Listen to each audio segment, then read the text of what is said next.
ক্ষমতা জনগণের হাতে হস্তান্তর করতে হবে।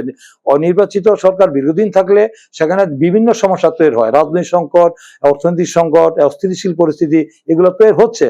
আমরা দেখতে পাচ্ছি যে তৃতীয় শক্তি, এই যে পরাজিত ফ্যাসিস্ট আওয়ামী সরকারের দোসরা, যাদের লুটপাটের টাকার কোনো অভাব নাই, মানে 30 লক্ষ কোটি টাকা বিদেশে তারা পাচার করেছে, সেই টাকা দিয়ে তারা বাংলাদেশের অস্থিতিশীল পরিস্থিতি তৈরি করে, একটি এনার্কি সংঘাত সৃষ্টি করে আবার দেশে একটা অন্য শক্তি আসুক, এটা তো কেউ কাম্য নয়। না করলে কি নির্বাচন হবে? সেখানে যদি দুই একটি রাজনৈতিক দলেরকে মানে ইয়ে করার জন্য তাদেরকে আগামী দিনে তাদেরকে একটা ভালো জায়গায় নেওয়ার কারণে যদি উনি চিন্তা করেন, তাহলে তো তিনি তার নিরপেক্ষতা হারাবেন।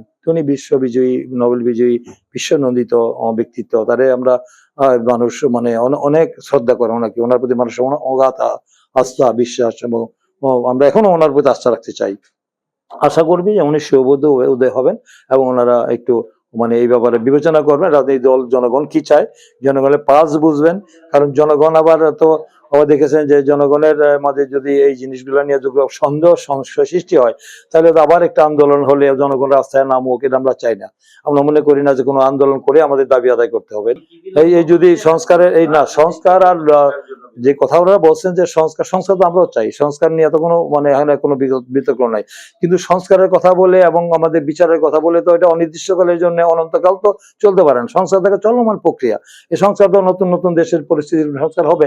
জাতীয় সংসদে যারা নির্বাচিত তারা এসে সেই সংস্কারগুলো কি করবেন, যেগুলা এখন নির্বাচন করার জন্য যেটা দরকার সেটা এটা তো অনেক আগেই, এটা তো আমাদের দলের 31 দফা রাষ্ট্র সংস্কারের বিষয়টা তো আমরা চমৎকার ভাবে আমরা জাতির কাছে উপস্থাপন করেছি। রাষ্ট্র আমাদের যে রূপরেখা দিয়েছে আমরা 31 দফা রাষ্ট্র সংস্কারের, ওটার মধ্যে তো সবকিছু আমাদের ইতিমধ্যে আজকে সেই বিএনপি যে একটু বৃহৎ দল, আমরা চাই যে একটা নির্বাচন হবে একটি অবাধ, সুষ্ঠু, গ্রহণযোগ্য, ইনক্লুসিভ, ক্রেডিবল, অংশগ্রহণমূলক ইলেকশন, যে নির্বাচন মানুষের নির্ভয়ে নির্বিঘ্নে গিয়ে তাদের মত প্রকাশের স্বাধীনতা থাকবে, তাদের পছন্দের প্রার্থীকে নির্বাচিত ভোট দিয়ে নির্বাচিত করবো, সেই যে দলেরই হোক সে আসুক। আমরা তো বলি না বিএনপিকে ভোট দিতে হবে, আপনাদের পছন্দের প্রার্থীকে দিবেন, কিন্তু জনগণের নির্বাচিত প্রতিনিধিরা, জনপ্রতিনিধিরা দেশ পরিচালনা করবে, যেটা আমাদের সংবিধানের স্পষ্ট উল্লেখ আছে। রাষ্ট্রের ভূখণ্ডের মালিক দেশের জনগণ, এই জনগণই রাষ্ট্রের ক্ষমতার উৎস, এবং তারাই তাদের ভোটে নির্বাচিত। অনির্বাচিত সরকার একটা হয়েছে, সেটা কিন্তু আমাদের সর্বশ্রেণী পেশার মানুষের সমর্থনে কিন্তু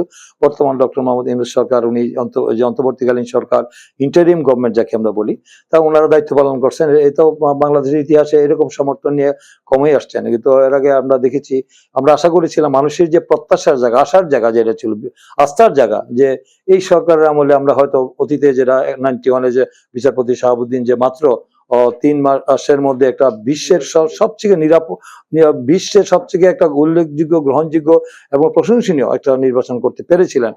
দীর্ঘ 9 বছর স্বৈরাচারের পতনের পরে এই একটা এরকম একটা ইলেকশন করা, এটা কিন্তু অত্যন্ত দুরূহ ছিল, সেইটা অত্যন্ত কঠিন ছিল। সেই কঠিন চ্যালেঞ্জ মোকাবেলা করে কিন্তু সেই ইলেকশন করেছিলেন, এটা প্রশংসিত সর্বমহলে।